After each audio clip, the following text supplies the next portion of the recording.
لا أقسم بيوم القيامة ولا أقسم بالنفس اللوامة أيحسب الإنسان أن لن نجمع عظامه بلى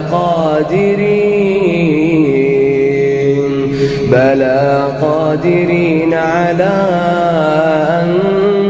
نسوي بنانه بل يريد الإنسان ليفجر أمامه يسأل أيان يوم القيامة فإذا برق البصر وخسف القمر وجمع الشمس والقمر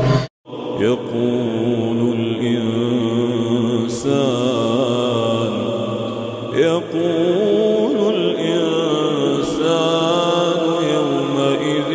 أين المفر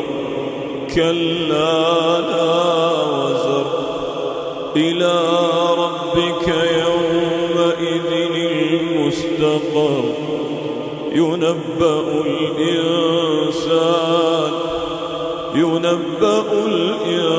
الإنسان يومئذ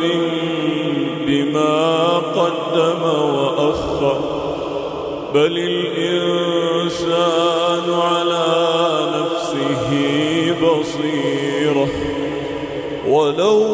ألقى معاذيره لا تحرك به لسانك لتعجل به إن علينا جمعه وقرآنه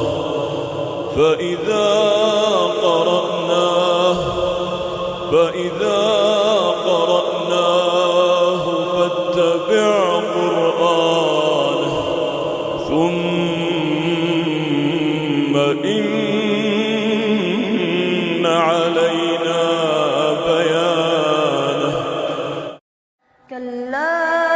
إذا بلغت التراقي وقيل من راق وظن أنه الفراق والتفت الساق بالساق